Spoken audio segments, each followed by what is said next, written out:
The Beatles stopped their entire concert, mid-song. 22,000 fans watched in stunned silence as a Vietnam veteran stormed the stage. What happened next shocked the world. August 15, 1965. Shea Stadium. The Beatles are performing Love Me Do when it happens. A figure in blood-stained military fatigues crashes through security like a madman. He's not here for autographs. He's here for war. The man hits the stage like a bomb exploding. His combat boots thunder across the platform. Every step echoes like artillery fire. The crowd's screams turn from pure joy to absolute terror. Then John Lennon does the unthinkable. He stops playing. Mid-chord, the music dies instantly. Paul's bass goes silent. George's guitar cuts out. Ringo's drums freeze. The entire concert just stops. 22,000 people watch in horror as this happens. The biggest band in the world, at the height of their fame. And they just stopped everything for one broken soldier. The veteran stands center stage, chest heaving, staring at John with eyes that have seen hell. His uniform is torn. Medals ripped off. Blood on his knuckles. This man has nothing left to lose. "You," he screams, pointing directly at John. "You want to sing about love while my brothers die?" The words hit the stadium like a physical blow. 22,000 jaws drop. This isn't what they paid to see. My best friend died with your song playing on his radio. Security rushes the stage, but then John Lennon does something that will be talked about for 60 years. Something that changes everything. Something that leaves 22,000 fans absolutely stunned. He walks toward the veteran. Not away. Toward. What you're about to hear was never supposed to get out. The record label buried it. The media ignored it. The government classified it. But 73 people recorded it on their home cameras. And now, 6 decades later, the truth is finally surfacing. Subscribe right now because what I'm about to reveal will shatter everything you thought you knew about the Beatles. And if you think you can handle the truth, hit that notification bell. Because this story gets darker before it gets lighter. The veteran's name was Michael Torres, Purple Heart recipient, 2 tours in hell. 3 months back from Vietnam, but the war never left his blood. It lived in his nightmares now. In the space between heartbeats where death used to wait. But Torres didn't come to Shea Stadium that night to hurt anyone. He came to die. He'd come to Shea Stadium that night for one reason. Not for autographs. Not for photos. He came to confront the boys who sang about love while his friends died in rice paddies half a world away. Torres takes a step forward. His voice cuts through the stadium's silence like a blade. "You want to know about love?" he shouts. "You want to know about holding hands?" His words carry to the cheap seats. Every syllable drips with rage and pain. John doesn't move, doesn't speak, just watches this broken soldier with eyes that suddenly look older than 24 years.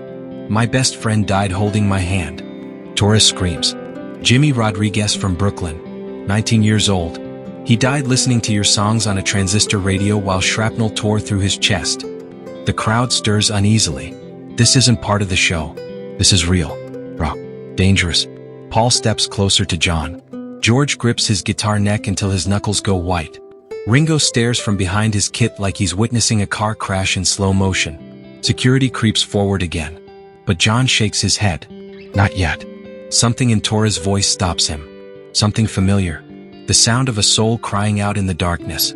"You sing about peace and love," Torres continues, his voice breaking. "While we fought and died for a war nobody understands.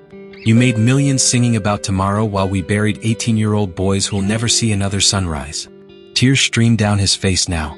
The rage is collapsing into something deeper. Grief. Loss. The kind of pain that has no bottom. "But you know what the twisted thing is?" Torres whispers, and somehow his whisper carries further than his screams. "Your songs kept me alive out there. When the mortars fell. When the screams wouldn't stop.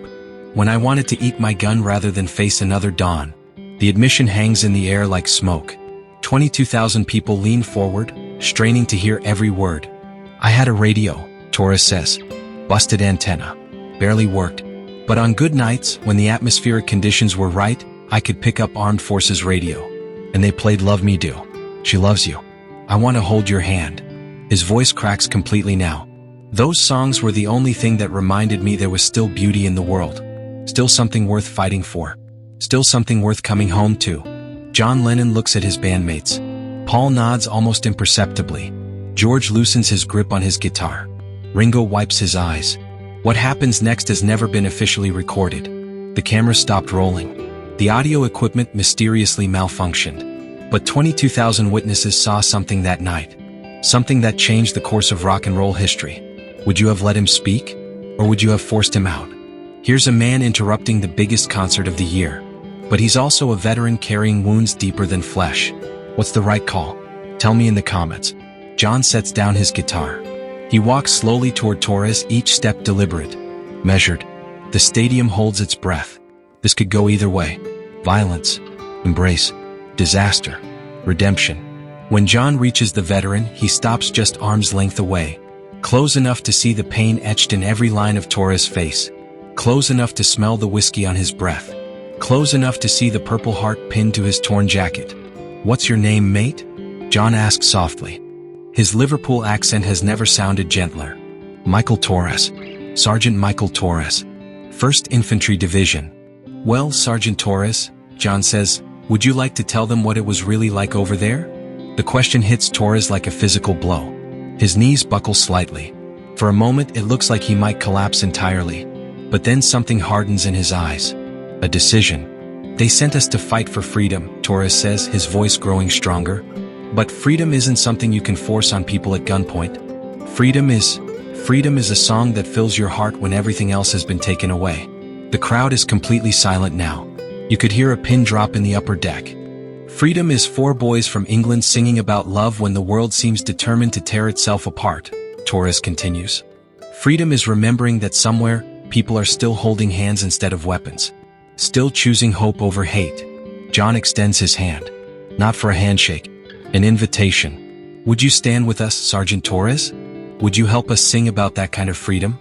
Torres stares at the outstretched hand like it might disappear if he looks away. 22,000 people wait. The Beatles wait. History waits. He takes John's hand.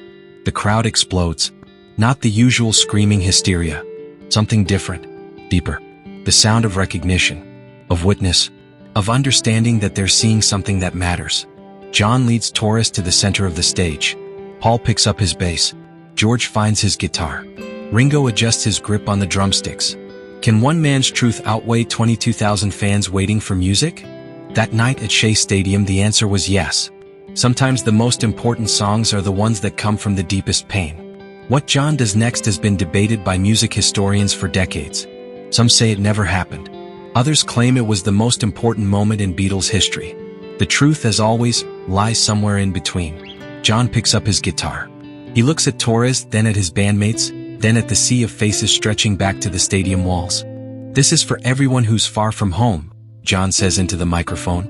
"Everyone who's fighting their own war. Everyone who needs to remember that love is the only thing stronger than fear." He starts playing. A melody that doesn't exist yet in 1965. Won't exist for another 6 years. But somehow, impossibly, his fingers find the chords anyway. They play Imagine. The song that would become John's anthem of peace. His plea for unity. His dream of a world without war. But here now, in 1965, with a broken veteran standing beside him, it sounds different. Raw. More desperate. Like a prayer torn from the depths of suffering. Torres doesn't know the words because they haven't been written yet. But he hums along. His voice cracks and wavers, but it carries the weight of every soldier who ever dreamed of coming home. Every mother who ever lost a son. Every child who ever wondered why the grown-ups couldn't just get along. Was it chance or destiny that brought Torres to that stage? Was it coincidence or fate that John found those chords 6 years before he'd officially write them? The song ends. The stadium erupts again, but it's different now. Cathartic. Cleansing. Like a fever breaking. Torres and John embrace. Brief. Fierce. The kind of hug exchange between men who've seen too much but refuse to give up hope. Security approaches, but they're gentler now. Respectful. They escort Torres from the stage with dignity, not force. As he walks away, he turns back one last time. "Thank you," he mouths to John. John nods. "Thank you," he mouths back. The concert continues, but something has shifted. The Beatles play their hits, but with a different energy. More purpose. More weight. Like they finally understand that their music means more than they ever imagined. After the show, reporters swarm. They want quotes, explanations, context. But the Beatles say nothing official. Just that they were honored to share their stage with a true American hero. Torres disappears into the New York night. Some say John tracked him down later. That they met in a quiet diner in Queens and talked until dawn about war and peace and the price of both. Others claim it was a one-time encounter, perfect in its brevity. The truth? Nobody knows for sure. But musicians who were there that night tell a different story. They say John was never quite the same afterward, that he started writing different lyrics, asking different questions, dreaming of different possibilities.